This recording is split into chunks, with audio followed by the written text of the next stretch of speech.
Alrighty, hello guys, it's Cassim and welcome back to another episode of Student Problems. My name is Cassim. First, we want to start off by saying thanks very much for joining me. Thanks very much for watching. I really appreciate it, and I hope that I can share some insights or some strategies or philosophy with you today that can hopefully help you to become a higher flow expression of yourself and can solve some of the problems that you have in your life. So there's five questions that I have. The first one is entitled, should I drop out of nursing to take literature? The second one is, how do you cope with mind overload? The third is developing an 11-year-old son's mindset. The fourth is, people are selfish. And the fifth one is, why am I lazy? Some really a good variety of questions today. And I can certainly give my own opinion, and I can certainly give my thoughts on all of these topics. So I'm pretty excited, and I'm keen to see if I can add some value into your life. I want to firstly start off by saying, if there's something that I share with you today and you want to join our community, you want to get more of this kind of stuff, jump on my YouTube channel Cassimotive and subscribe to it. That's where I put most of my content. That's where I break things down as well, so that you don't have to watch all of the full stuff that this is an hour video, it's very long. So if you don't have an hour and you just want to literally, you have a specific topic that you want to get to, I've started breaking them down for you guys so that you don't have to watch a full hour. Okay, so let's get into it. So the first question that we had was, should I drop out of nursing to take literature? And it goes something like this. I've just finished my first semester at nursing at Plymouth University, and I thought I loved it, but after going back from Christmas break, I'm really rethinking my whole future and considering going to study English literature at the University of Glasgow. I'm worried if I continue, I'm going to be stuck in a job with long hours, with no social life and no creative outlet. But on the other hand, I'm scared that with a literature degree, I'll get no decent job at all. All right, cool. So great first question. So let me start off by saying that this predicament that you're in is a predicament that a lot of people find in their lives. And this predicament isn't just about people who are at university. This predicament is actually a problem that's going to happen all throughout your life. I very strongly believe that we all have defining moments in our lives where essentially we have to make like a really big decision, and that decision literally alters the course of our life. But one of the other things that I firstly want to mention to you, which is really important, is that I've come to understand something which is bizarre, but I learned it from actually Steve Jobs. Steve Jobs said that you cannot connect the dots looking backwards, you can only connect the dots looking forward. Sorry, you cannot connect the dots looking forward, you can only connect the dots looking backwards, which means that you have to have faith that things are going to work out. So sometimes in life, you have to make a decision that goes with your gut but isn't logical. And many times when you make that decision, it won't make sense. In fact, a lot of the things won't unveil themselves. It's like watching a movie where, have you ever watched a movie where you will not find out what's going to happen or what things mean in the movie until you're about 3/4 of the way through the movie, right? If you've ever watched a movie like that, where you're watching the movie and you're trying to figure out what is going on, this doesn't make sense, why is this like this? And in life, that is the way life is. Some decisions that you're going to make in your life, you're going to make them based on instinct, based on a gut instinct, based on a feeling, based on I don't know why, but this just feels right. And you won't be able to figure out why you made that decision until you're 3/4 of the way into the decision. So I would share with you that one of the first things that I would do is I would begin to follow my gut instinct. And particularly I'm guessing, because you said that you're a nurse, I'm going to presume that you're a girl. I'm making a generalization. Obviously, guys can be nurses as well. But I'm going to make the presumption that you're a girl. And this is what I would say. Women, as a general rule, have a really good leaning towards their instinct. meaning women usually, their instincts are right. I don't know why, don't ask me, I don't want to get into the research. I'm just telling you, genuinely speaking, women are always right. If a woman feels something, if she's like, my boyfriend's cheating, my baby is ill, my baby is not okay, genuinely speaking, the woman is right. And a lot of women, unfortunately, are talked out of things that they feel are right by other people. Because women are so innate and they're so driven to please everybody, many times women are actually talked out of really good decisions and the best decisions. And one of the things that I've learned from having, number one, 4 women in my household and studying loads of women is follow your gut. Your gut is usually right. So if you feel like you should go to a certain university, go to it. If you feel like this isn't the right path for you, don't go for it.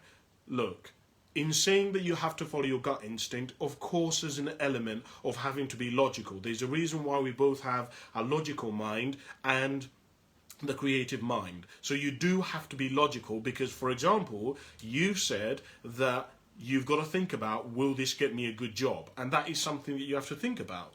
And so in answer to that question, I would ask yourself 2 things that I've noticed that you said. Number one, you've said that you're a creative person. So clearly, let me go back. I believe that in life, there are 2 aspects to life. There's what I call the A to Z, which is basically what do you want, and then how do you actually go about getting it. And the second is the art of living. Meaning, if you become successful and get what you want, but you are not happy with yourself, you will actually be a failure. You will end up a very unhappy person. So in answering, okay, so we figured out that you want to be successful, good.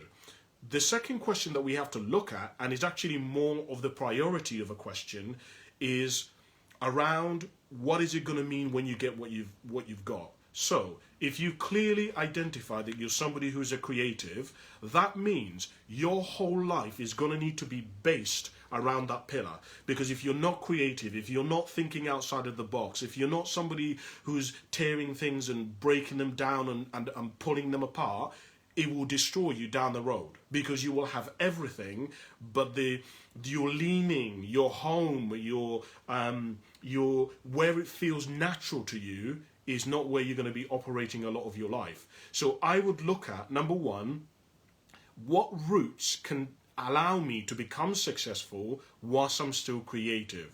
Because the reality is, come on, let's be honest, if you're a nurse, the whole UK nursing system is been designed. You don't have any freedom, right? Structures are there to basically, structures and institutions are there to keep stability, to keep things predictable, to be able to hold people accountable. They're not there for you to be creative and break the rules and change things up, right? Leaders do that, and then you then have the wrath of being hated and whatever. So I would share with you that you want to really look at and explore everything that is available that you can pursue. For example, one of the things that I've learned in my life is that you have to expand your definition of stuff. As you begin to get older and develop and understand life more, your definition of stuff should expand. For example, if you say that you want to help people, expand your definition of trying to help people. So for example, you could say that you wanted to become a nurse. Yeah, that's one element. You could become a teacher, you could become a mentor, you could become somebody who is a doctor, you could become somebody who's a receptionist, you could be... Do you see what I mean? You've got to really expand your definition of what it is that you mean, because a lot of the time we can be so hell-bent on I have to become a nurse. No, you don't. Because the reason why I tell you this is because as you get older, if you identify your mission and your purpose and your leaning with your role, you're going to always be stuck. Because, for example, if you find that actually, for example, give me an example of, for me, when I first started off doing like speaking and stuff like that, I wanted to help people who were like in their 40s and 50s.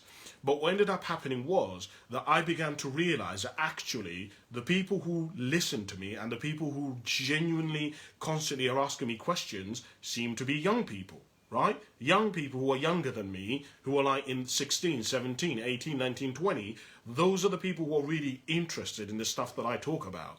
And so because I wasn't so hell-bent on I have to be a speaker and I have to speak to people who are 40, it allowed me to reinvent myself.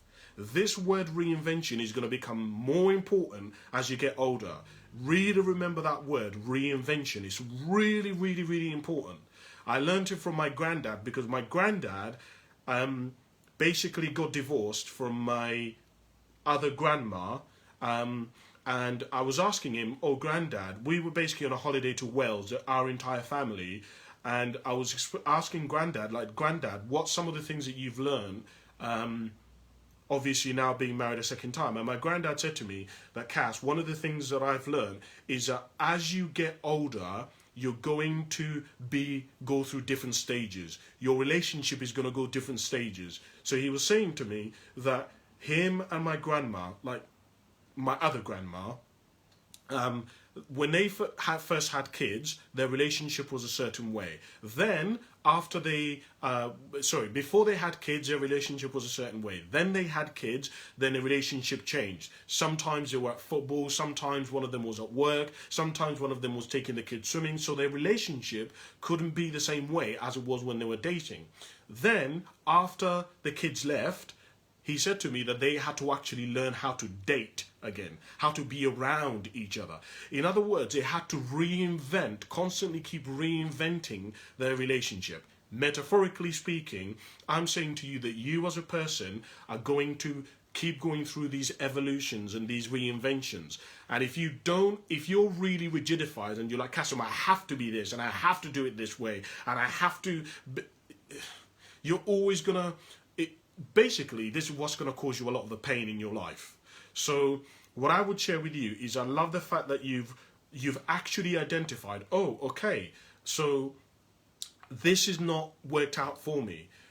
This is actually something that I want to look at. I love the fact that you're actually thinking. Because when you're thinking, this means that you're starting to pay attention to your life. You're starting to learn about yourself. This is what I absolutely love by what you've put and what you've sent. So I would personally recommend to you, start journaling. Start, like, literally get a journal like I have and start really writing this down. The other thing that I always try to do with myself is I try to look at people who've made the same decision as me ahead of me. So what are their life like? So for example, if you looked at people, if you, for example, decided to go for the English literature degree at Glasgow, go and find people who've got an English literature degree from Glasgow. There'll be loads of them. There's alumni, right? Most universities have alumni. I think that's a phrase that you use. So go and email them. Go and ask the university. Go and look at people who've taken the same degree and where are they in their lives. It shows you the scope, the options that are going to be available. It shows you what their life is like. Because you may look at that and say, actually, that's not really for me. Because, for example, one of the things that you've looked at, as you've already done, is you've looked at becoming a nurse and how that actually, in 2, 3, 4 years, you're not going to be able to be living the kind of life that you want. Let me finish off by saying this to you. The easiest way to determine what you want is to figure out what you don't want.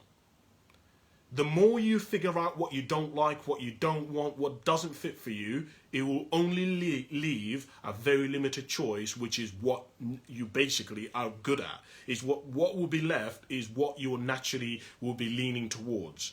Now, I will say this to you. Usually, the thing that is best for us and the thing that's going to allow us to become successful is usually the thing that doesn't make sense, that makes no logical, like there is no payoff right now. Everybody's going to hate it. Everybody's going to say, well, that doesn't make sense. Well, that's stupid. Usually that is a path that is best for us. Because what it means is it's not in alignment with other people's expectations of you. when people are like, I can see you doing that, that's really dangerous, because it means that they've basically they've already identified who you are and where you're going to be. They're not taking into account the growth that you're going to be going through, the changes that you're going to be going through, the development that you're going to be going through. They're not taking that into account because they don't know what your potential is, what you're capable of. When you know your own potential and your own capabilities, people should not be able to predict the next 10 years of your life, because how can they? You're going to be growing and developing and learning and traveling and experiencing. So that was what the first thing that I would share. That's essentially what I would share with you, and I hope it kind of answers your question. Okay, cool. So the second question that we have here is, how did you cope with mind overload? It says this: I want to know everything. Everything I hear and see, I have to go home and look it up and write it in a pad so that I can fully understand literally every illness, wound, dressing, medication I can think of. But it's hurting my brain now and I simply can't do it. I know not everyone knows everything, but I want to know everything. I want to be able to offer advice to my patients and put them at ease that I know what I'm talking about. Was anyone else the same? Have you any tips on how to research things and make them stick? Any tips would be appreciated. Okay, cool. So, great question indeed. I personally have gone through this very, very experience. When you decide and find an area, so I believe that every single one of us has an area of gifting. Every single person on this planet has an area where we thrive. It's our home. It feels like we're in our place. It feels like we found where we belong, right? When you've found that area, and it takes a little while. Some people get it straight away. Some people, they need to actually experience life before that is activated, right? And when you found that, what it does is it gives you, the first thing that it gives you is it gives you an unbelievable amount of passion.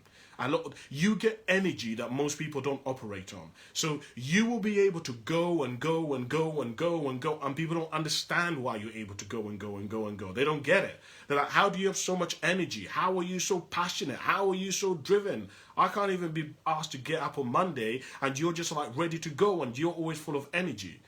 When you find the area which you're supposed to function, you will have more energy than other people. It just, I don't know why. God has made it like that, right? It's like taking a seed and then putting it in the right soil. If you take a seed and you put it on your windowsill and you leave it there for 5, 6, 7 years, nothing will happen to it. But if you take it and you put it in nutrients, you put it in soil, all of a sudden it comes into its own. Does that make sense? And that's what happens when you found your gifting, your area of gifting. Clearly you have. And it sounds like you've done it at a very young age, which is unbelievable. Most people don't find their area of gifting until they're like 40, 50, 60. Because usually they have to get through so much mental problems, expectations, how am I going to make money from it? Do you see there's so many things that they have to overcome before they even get to it. So I'm so glad that you've done it. Second thing that I would share with you is, when you find your gifting, and you will tend to find this, if you're like me and you, where we have what I call an extremist mentality. I have a temperament where I'm all or nothing, right? If I'm going to be with you, I'm with you all, or I'm not with you at all. If I'm going to research something, if I'm going to do something, I want to be the best at it. I'm all or nothing. I'm like extreme. When you are people like us, one of the things that you have to be careful is that you have to know when to... your vice and the thing that you are going to have the most difficulties with isn't succeeding. The most difficulties you're going to have is actually reining yourself back.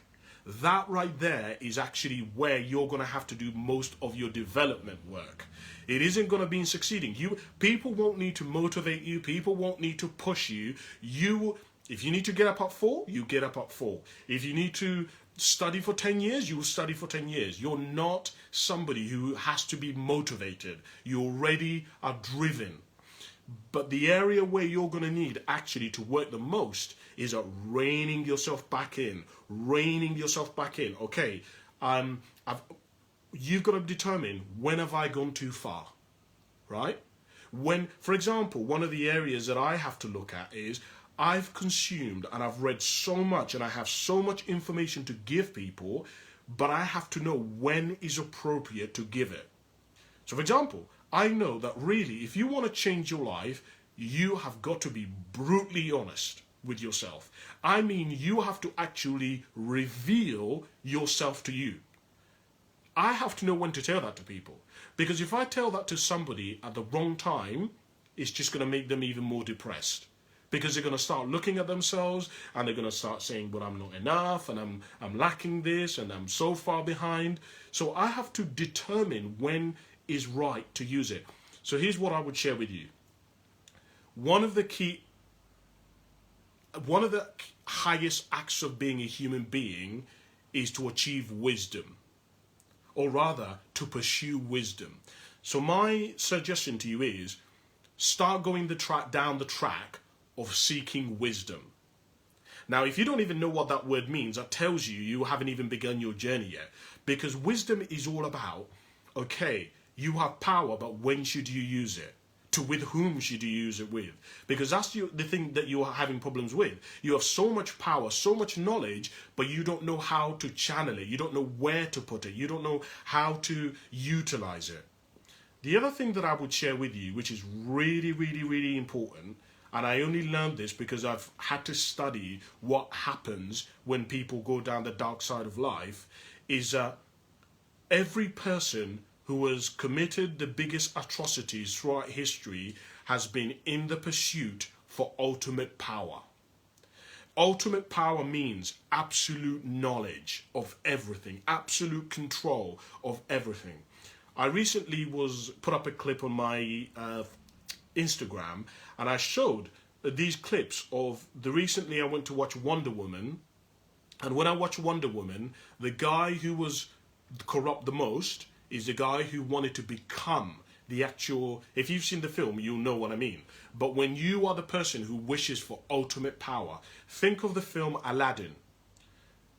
The bad guy wanted to actually become the genie itself, to have so much power that he can just influence everything and control everything.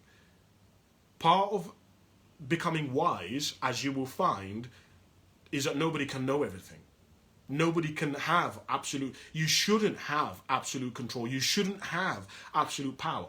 Part of life is loss. Part of life is things being outside of your control. Part of life is defeat, right? You can't have success without failure. You cannot have good without bad.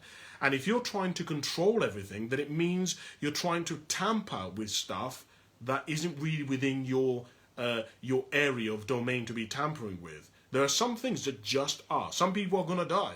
You can try your absolute best and know everything, but it isn't your place to try and step over the boundaries of people's lives. If this is what I'm saying, you will learn all this stuff anyway as you go along, but I would share with you, really go down that path of wisdom, really look at wisdom and how that's affecting you and how much you're learning of that.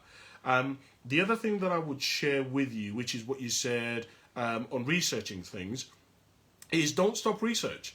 Keep going, right? Have you got any tips on researching things? And also, here's the other tip that I wanted to give you. When you start researching things, don't just research your area of gifting. You want to become a holistic person. Because part of wisdom, which is what you're lacking right now, and is why you've got so much knowledge but you don't know what to do with it, is because you're not a holistic kind of person yet. You haven't refined that version of yourself. So you should be really doing research on communication, marketing, on men, on women, on success, on failure, on lifestyle, on sales. You should be looking at children, the next generation, leadership, fatherhood, what it means to be a man. Because you see, when you have all of this now, it gives you a different view of the world. It gives you options as to know when should I use this, with whom should I use this information, where should I take it. Do you see what I'm saying? I don't know if I'm kind of showing you and stepping you in the right direction, but really the area where you need to be going, and is where I'm trying to point you, is you need to go towards the area of wisdom. That's where you want to be heading towards, because that's where you're going to find many of the answers that you're seeking. So I hope that helps you out. But thank you very much for the question. I appreciate it. Okay, so now we go on to the third question that we have, which says, developing 11-old son's mindset. And it says this: I'd appreciate suggestions about how to start guiding my 11-year-old son into growth mindset and emotional intelligence. Thank you in advance. Wow, okay. Okay, so that's a really, really interesting question. Let me firstly start off by saying this. I think that you're an incredible parent, because if you're even asking this question, if you even know what a growth mindset is, most people don't know what a growth mindset is. Most people have never read Carol Dweck's book called Mindset. They don't know what a fixed mindset is. They don't know what a growth mindset is. So the fact that you're even asking this question gives me so much joy, right? Because it already tells me that you've already identified that you are not there to replicate your child to become like you. You are there to help guide your child to become all that your child is capable of becoming. You're not there to say this is success. You're not there to say this is the religion. You're there to say these are the religions. Son, this is your life. You choose whatever you would like. This is a faith that I follow. This is what I believe to be the truth. But you don't have to follow it, right? You can follow any of the others, and I would still love you the same regardless.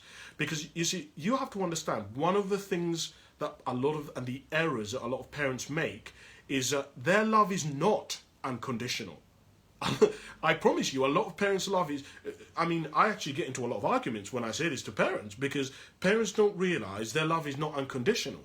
They would not be okay if their child decided not to go to university because they didn't go to university. They would not be okay if their child decided to marry somebody outside of their caste. They would not be okay with that. They would not love their child to the same degree as they do now. And so I love the fact that you've identified this for yourself. So the first thing that I would share with you in developing your child growth mindset is children learn by what they see, not what they're told. I'm going to repeat this because this is so important. Children learn by what they see primarily, not what they're told. And if you're a mum or a parent, you will already know. You've told your child, I told you to stop playing with that toy. I told you to stop banging that door. They don't do it because kids don't learn lessons and principles based on what they're told. Children learn by what they see. So I would start to live the growth mindset in your life. Be somebody who is open. Be somebody who is got a growth mindset. Be somebody who's constantly learning and developing. Because if you are not those and your child sees you, children are driven not to basically go against their parents. It's instinctively coded. Human beings especially were coded because if you look at all the species on the planet, most of the species on the planet, they basically can take care of themselves within a matter of days, hours, weeks. Human beings are the only species which take like freaking 18 years before we're ready to even go out into the world safely by ourselves. I mean, you think about a baby. If you've ever held a baby, if you were not there, that baby would die. It just would. and you wouldn't understand that unless you've actually held a baby and seen how vulnerable they really are. And so children are programmed not to disobey you because they're not going to be able to survive, right? It is only when kids start getting to about 7 when basically their prefrontal cortex, so their thinking side of their brain starts all of a sudden kicking in. They start, "Mummy, but you said we shouldn't eat ice cream after 9 o'clock, but you're eating ice cream." In other words, around 7 years of age, children are usually exposed to other children, and so they start seeing contradictions. But even though they're seeing those contradictions, they still want to, in order to thrive, children have been programmed to emulate their parents, right? That's why they see. If you've ever watched your child learning how to walk, what do? You have to hold their little hands and walk them along with you, right? Right? Because they learn that way. That's how children learn, by seeing. So if you've ever seen a boy, the boy learns by how to shave by watching his daddy and copying it. So absolutely the first thing that I would share with you, if you want to help develop your child into a growth mindset, is live it. Literally live it. Be the person who has got a growth mindset. Are you reading books in your house? They should. If you want your child to be open and to be open-minded and to constantly develop, my question to you is, does your child see you every week getting a book? Does your child see you every week going to a seminar? Or are you stale? Because I can tell you, I look at the data every day. The data tells us, and I wrote this in my book coincidentally, that the average person, actually, where's that book of mine? Because I can actually almost tell you the data, because I have the book here because I've been editing it earlier on. So let me tell you what the data says. So here, let me see, if you're reading this book, blah, blah, blah, blah, blah, blah, blah, blah, blah, blah, blah, blah. Let me see, bear with me. So, I want to take this moment to acknowledge how courageous you must be to pick up this book. We know from research that the average male and female does not read regularly throughout their lifetime. In fact, research tells us that the low levels of literacy costs the UK an estimated 81 billion a year in lost earnings and increased welfare spendings, impacting on the success of the economy as a whole. 49% of UK adults say that they have not read a book in the last year, right? According to a TGI consumer data from Cassimotive Media, the statistics are staggering, when you consider at the time of writing that only 40.6% of the UK population have purchased a book in the last year, right? 40%. So for every 10 people in the UK, and these are only 4 of them have bought a book, and this is just average, right? So the numbers actually are much lower than that. So what I would share with you is, the reality is most people don't read. Right? Most people don't go to seminars. Most people don't. For example, here's a question for you. In the last 5 years, how many courses have you been on where you're learning about leadership? You're learning about personal development. You're learning about marketing. Most people don't invest that sort of money into themselves, and they expect their child to be the same. It's like, why would you? The apple doesn't fall far from the tree. That's why I say to people that history will repeat itself until somebody breaks it.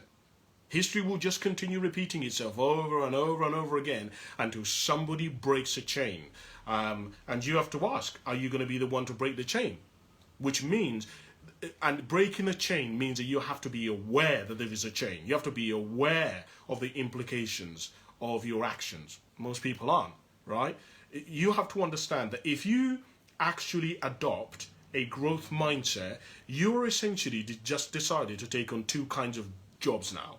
Not only have you got to become a parent, but you've now got to become a conscious parent.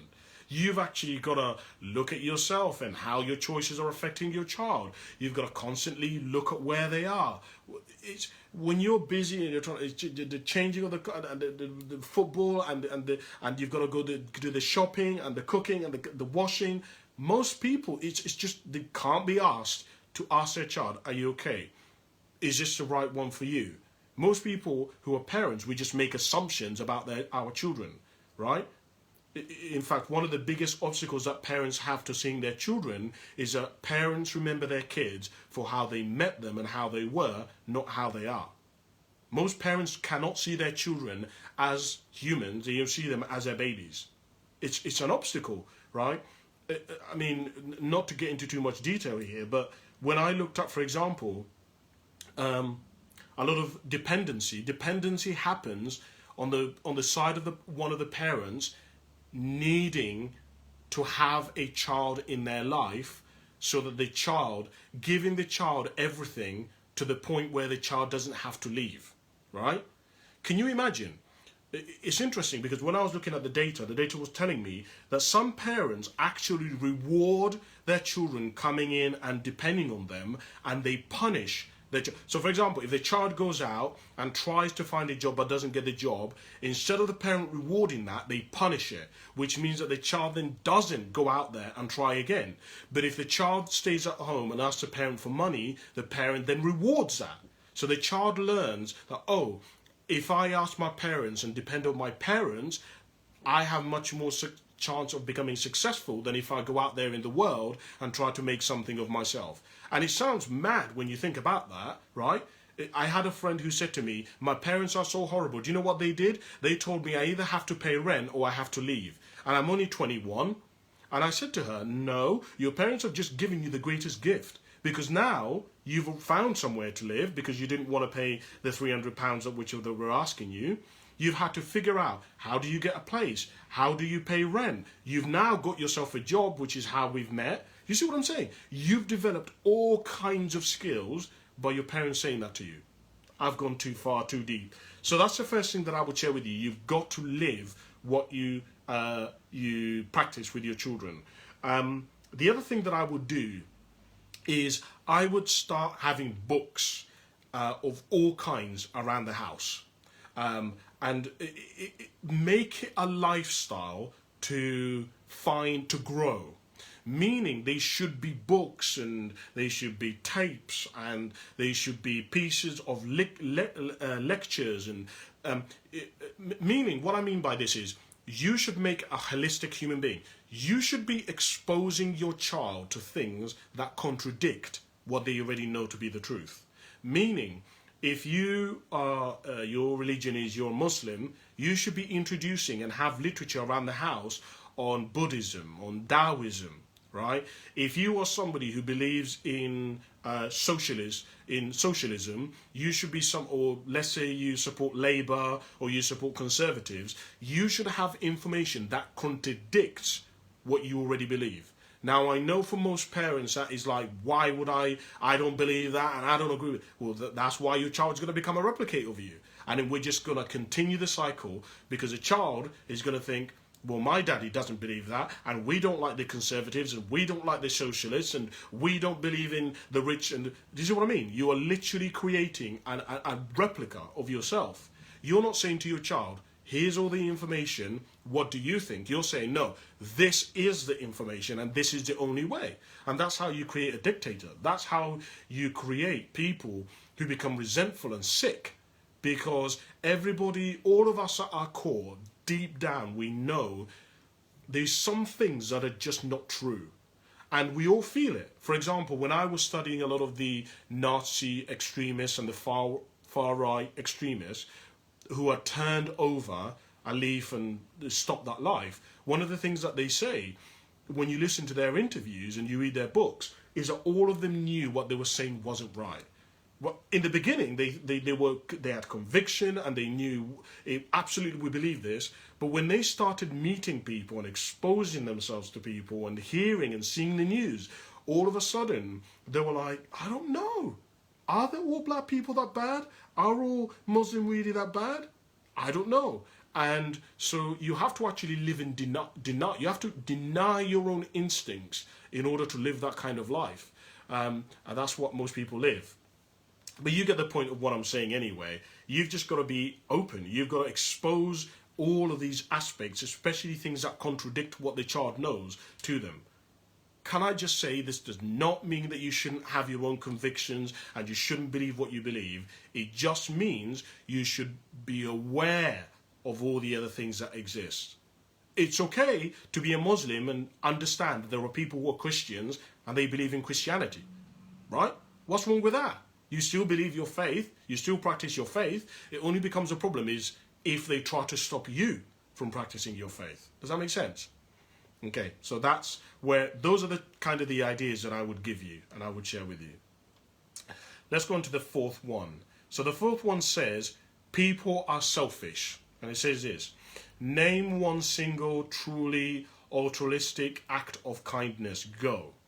Whoa, okay. Right, interesting question. So I want to firstly start off by saying that I love the fact that you've asked this question, because I would consider, I know this is going to sound bizarre, but I would consider myself a pessimist, right? I very rarely don't really believe anything, right? You got to prove it. I want to see evidence. You're going to need to, it's very difficult to convince me. Once I believe something, it's very difficult to convince me otherwise. I'm always open and I'll listen. But what I'm saying to you is, you ain't just going to blow me over and try to make me believe something that I don't believe just by you saying, giving me some statistics of giving me some easy. I need concrete, I mean good stuff here. And what I would say is, the fact that you're writing this question makes me come to the conviction and the belief that actually deep down you know that most people are good. You must be aware of it. You must know it. Because otherwise you wouldn't really, the way you're toning and asking this question makes me come to that conclusion, right? Because I think actually the biggest pessimists in the world are actually the people who have the biggest hope. They're the people who believe in humanity the most. Because to believe that people deep down really aren't good would require that you would have been hurt in some way to such a degree that you've almost given up hope in humanity, which means you must have had a lot of hope in humanity in the first place. So I love the fact that you're asking this question. Let me directly answer your question. I believe that the highest act of, I guess, humanity, or you can call it altruistic act of kindness that somebody can do, is to recognize somebody's existence. That's what I believe is the highest act of humanity. To basically say to somebody, I see you, I understand you, I get you. No, you're not crazy. No, you're not mad. No, if I felt the exact same way that you felt, do you know what? I felt the same thing, but I just never believed anybody. I just never met anyone who believes the same thing as me. That is the highest act. Because to truly do that, you have to be selfless. It isn't about you. There's a phrase that I constantly use, which is a phrase that's really been defining for me, which is that fear and pride stop a male from learning the very simplistic lesson and the biggest lesson of all. It isn't about you. If you actually genuinely want to live an abundant life and you want to be successful and you want to connect with people and you want to love and you want to make memories, all of those come from getting that it isn't about you. It isn't about you. Life isn't about you. It isn't about you being rich and becoming successful. It isn't about you. And when you get this, and it takes some time sometimes to get this because it's quite a complicated concept to get, you almost have to think, what? You basically have to reverse what society has taught you, because society has taught you you've got to take care of yourself first, right? Which you do, right? But what they didn't tell you is you have to also make yourself valuable. That's what they didn't tell people. You've got to take care of yourself so that you can become valuable enough to have enough to be able to give to other people. And the way that you do that is you have to be selfish so that you can protect yourself, protect your time, protect your mind, so that you can be at a level where you're loving enough, you have enough passion, you have enough skills, you have enough gifting, enough knowledge to be able to go out there to provide value to people in your community, in your family, and in the world. That's where it all begins. And so I love the fact that you've asked this question, and I would say to you that the truest act of kindness that you can do is to recognize somebody's existence. It costs nothing. It doesn't, you don't have to be a millionaire. You don't have to make loads of money. But it means you have to step outside of yourself. It means that you have to put somebody else first. You have to see the world from their perspective. Can you imagine a world where everybody genuinely saw everybody? If you actually look at most of the pain and the disease in the world, most of it comes from people feeling that they're not enough, they're not seen, they're not heard. A lot of the conflict in the world, if you look at most of the conflict in the world, it is driven from people believing I'm not enough, nobody sees me, nobody understands me, nobody gets my point of view, nobody wants the world to be the way that I see it. And the cure to it is to be seen. But it takes somebody to be selfless to give themselves to seeing you. Just, that would be the answer to your question. Good question though, I love that question. Wow. Okay, so let's move on to the final question of today, which is, why am I lazy? And it says this: how do you overcome laziness and start doing things? Interesting question, interesting question. How do you overcome laziness and start doing things? Okay, so firstly, thank you for the question. Secondly, I would say to you that I love the fact that you're asking the question, because you've clearly identified that if you're asking why am I lazy, you've clearly identified that this is a problem. That being lazy is not you fulfilling your highest, fullest expression of yourself. You've identified that living an abundant life isn't about being lazy, that you've got to be productive. Results matter, right? You've got to go out there into the world. So I love the fact that you've done that, right? I also love the fact that you've also identified within yourself that you are the problem, right? Because a lot of people don't admit that they are the problem, right? A lot of people don't admit that actually, yes, I know it's because of depression. I know the weather is bad outside. I know that it's winter. I know that it's cold. I know that people treat me like shit. I know we're going through corona. Most people won't admit that. Most people will say all of those, but they'll never say, actually, I am a little bit lazy. Actually, I'm not equipped. I'm not skilled. I'm not positioned enough. A lot of people won't admit that, which means they will always be the victim and never the underdog. The fact that you're asking this question shows that you believe you're the underdog. It shows me that you believe that you have the ability to actually take control of your life and that you are in the driver's seat of your life, which is why you're asking, how do you do it? So let me tell you this, number one. The first thing that I would share with you is, you really want to look at the philosophy which you hold for yourself. When you go to the doctors and you tell them what the problem is, the doctor, most people just are like, give me the medicine, let me see, give me the medicine, give me the subscription, give me the pills. That's how most people, when they go to the doctors, what they want. The doctor usually doesn't do that. The doctor will say, well, tell me about your symptoms, tell me what you've been doing, tell me where you've been, tell me what you've been eating, have you been exercising? Because what the doctor is trying to do is two things. Number one, they're trying to identify the root of your problem, and two, they're trying to help you learn how to identify your problem for yourself so that you don't have to end up back in the office. In other words, what they're trying to say is prevention is better than cure. Does that make sense? And what I would say to you is, philosophy is usually many times the problem for a lot of people. It's the root of many of the issues that they're experiencing. And so what I would ask you is, what is a philosophy that you hold for your life?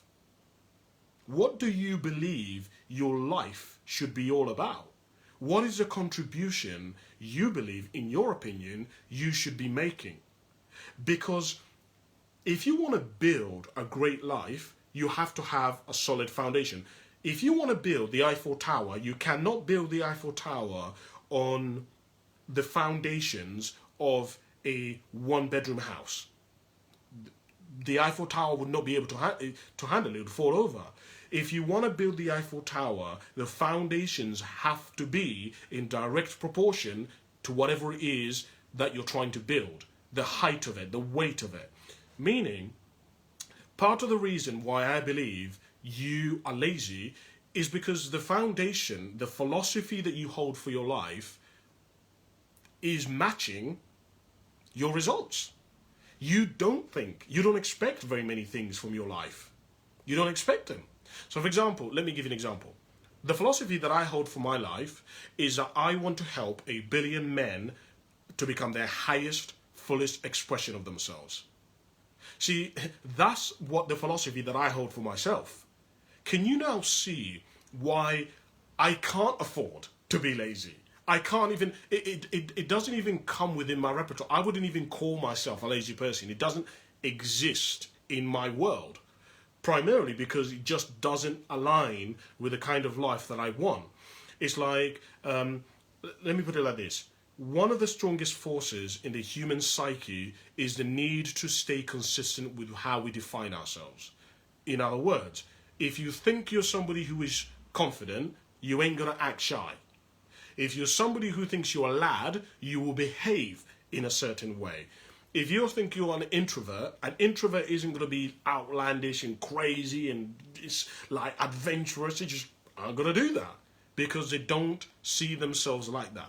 What I'm saying to you is how you see yourself, the philosophy that you hold for yourself is something that you want to really think about. Second thing that you want to look at is what strategies do you have in place to stop yourself from being lazy? Meaning, okay, so you've identified you're lazy. Now, what got you there in the first place? What blocks can you put let me put it like this for you. I read a book one time by a guy called John Maxwell. John Maxwell said that one of the biggest mistakes people make in their life is that when they fall, they don't pick something up. They're so quick to get up and just, no, I don't want to look embarrassed. You know what I mean? Like in a high street, have you ever seen somebody in a high street where they've fallen down and the first thing that they've done is looked around to see who's seen them falling, right? So that they can quickly get up and rush off as if nothing happened. No. John Maxwell said, pick something up. Let me put it like this. If you're feeling lazy, what have you learned about yourself? What is it that you did that put you in a position where you feel lazy? What activities were you doing that put you here? Let's take it further. What activities do you do when you're not feeling lazy? And now let me take you to the third point. Baby steps. I've come to believe that a lot of us, we tend to think that in order to change something, in order to revolutionize something, in order to win, that we have to do some massive, magical, big thing. Nope. Life actually is really all about tweaking, right?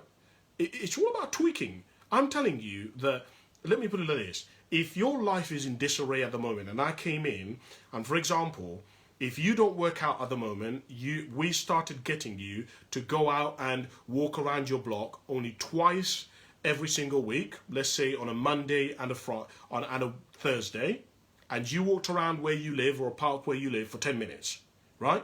10 minutes is not fucking revolutionary. You're not having to run or anything. We just got you to walk around where you live for 10 minutes, twice a week. Okay, we would, you don't know what you really want. So we would just take some really small goals, right? And we would say, okay, we're going to get you to, I don't know, eat vegetables twice every week, right? Easy. Then we say, okay, you're in sales. For the next month, every day, you're going to make 3 extra phone calls more than you usually make.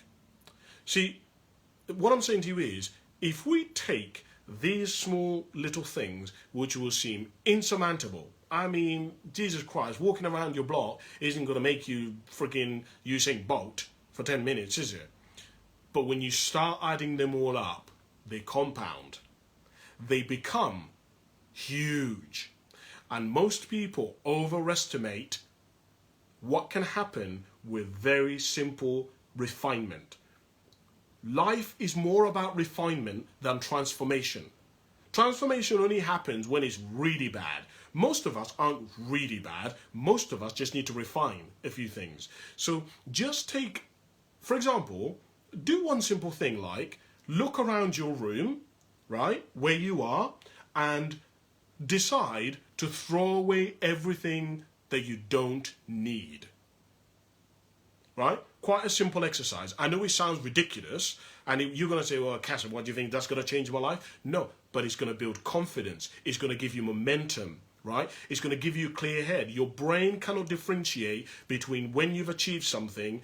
So, for example, how do I put it? If you've won £1 million, that is the same as you've decided that you want to clean your car and you've cleaned it. The same chemicals fire off in your brain when you achieve both things. So what I would say to you is, find your room, do simple things, clear and get rid of everything in your room that you do not need. Get rid of it. I mean, you will be shocked at what's going to happen to you when you do that. Just do it. Just try it. See what happens. Get rid of everything. I mean, if you've got books from year 11 that you didn't need, get rid of them. If you've got shoes that you haven't worn in months, get rid of them.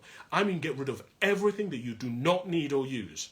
Simplify your life and watch what happens. It's magical what happens. So that is where I would begin to get you. And the last thing that I would share with you, which is the same piece of advice that I give everybody, is study the area that you want to improve. Whatever you want, study it. Become a doctor in that area. Meaning, if you say you're lazy and I do not come to your house and find 10 books from Amazon about how to overcome laziness, you're taking the piss. You're not serious. You're still joking.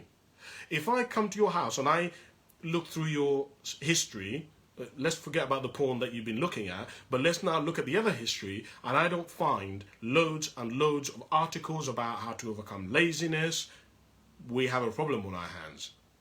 If I come and ask people around your family and I say to them, how many of you have been asked by you about how to overcome laziness, and all of them say you've never mentioned anything, that's a problem. You see what I'm saying? So in other words, you should be studying the area, become the doctor, right? You should know the area so well, because when you see yourself, you'll be able to identify. When you see yourself going down that route, you'll be able to identify it. My father, when I was younger, my dad used to do something which drove me nuts, but it's one of the greatest gifts he gave me. So I love bikes. And what my dad used to do, and I remember this, is anytime something would go wrong with my bike, he would do this. He would say, Cassim, so I'll be like, Dad, my tire's blown out. So, and I was like, can you fix it? Now, my presumption was, I'm going to stay inside and he's going to fix it. No. Do you know what he used to do? He said, okay, I'm going to do this bit and then I want you to do it yourself. So he would take it, he would take the tire out, and then he would use all the clippers, and then he would put the tire in water, and then he would get me to put the tire, and it drove me nuts because I was like, why can't you just fix it and then I can just go? But what my dad was trying to do is he was trying to get me to identify and solve the problem for myself. Because if I didn't solve it for myself and I didn't know the process, then I would go back to him every single time with a problem. Let me take this further. If you don't identify how to solve your own problems and how to deal with them, you're constantly going to be a victim of other people and the victim of the same issue over and over and over and over again. I hope that has got you on the right path and helps you out. So that comes to an end of today's and this week's episode. I don't know whether it's been useful for you or not, or I've kind of pointed you in the right kind of direction. Do you have any questions? Send them to me. Email them to me. You know I love people's questions. I'll try my very best to try and answer them. Don't forget to like and subscribe to our channel Cassimotive on YouTube.